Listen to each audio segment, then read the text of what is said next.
total? I'm just curious, Sabonis obviously has huge point rebound numbers tonight. Just how big a problem was that specifically? I thought it was a big problem.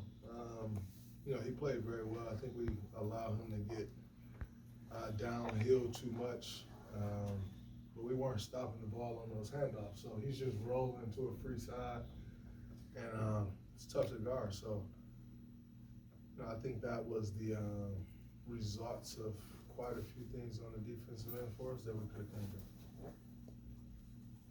You guys are now 0-7 on the road. That's crazy. That's insane.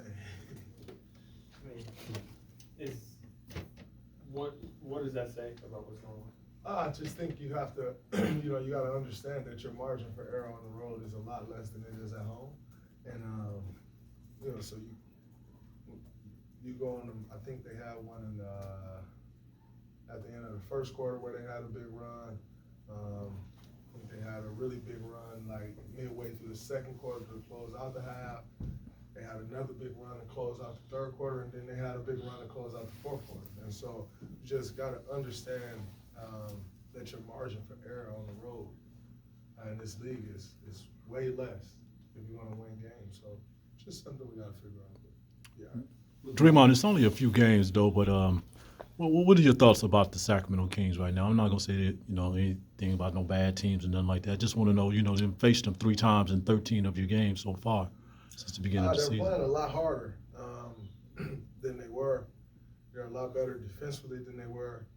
And De'Aaron Fox is playing like the player that everybody thought he'd be coming out of college. And, he had spurts where he's played up to that level. And this year, we even talked about it on the podcast where he was saying he was looking to take a huge step this year. And he's took that step. And, it's not only against us. He's playing great basketball across the board. And when you're getting your point guard playing that type of ball, everybody else falls in line. And, so he's doing a great job leading this group. And, Mike's doing a great job coaching this group. But, they're coming along. It's good to see. With the margin for error, how much of that has to do with kind of figuring out these rotations and still figuring out who you guys are as a full team right now? I think, the rotations are coming together, but we're still growing as a team. And so regardless of who you play, those units have to grow together. And I think we are. It's getting better, but just got to keep improving. You guys are taking a lot of early clock threes. I think you might lead the NBA in attempted threes. Obviously, you guys employ who you employ, but is it too much at times, you think? No, we've been winning championships like that for a long time. I'm not gonna say it's too much now. We've shot a lot of threes, shot a lot of jump shots since I've been here. So, no, I don't think it's too much. I think, can we get some better looks? Of course. I think, there are times throughout the game where we could slow it down and get some better looks. But overall, our shooters are going to shoot, and that's just what it is. Dre, each year, when you guys are on a legitimate title run, you always have challenges. This one is, trying to figure out the second unit and implement young guys.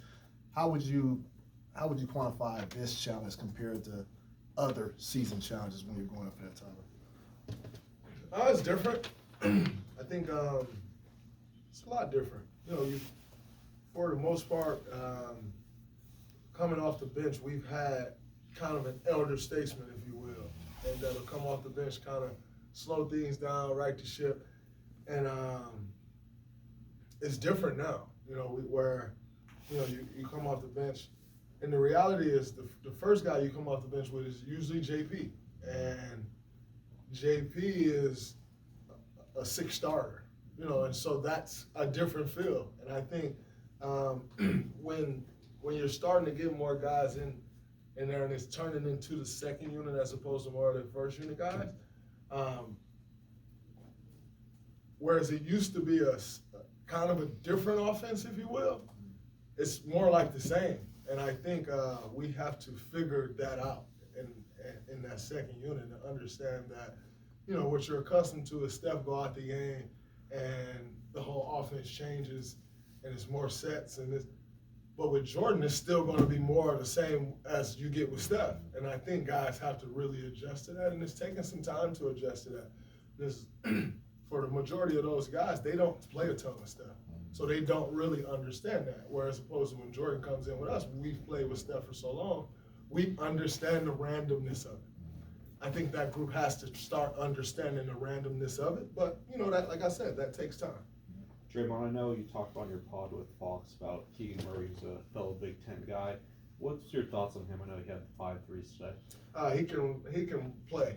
I'm not just going to say he can shoot the ball at basketball. I know that's what people are trying to just make him out to be, as just a shooter. He can play. He can shoot the ball. He can post. He can put the ball on the floor.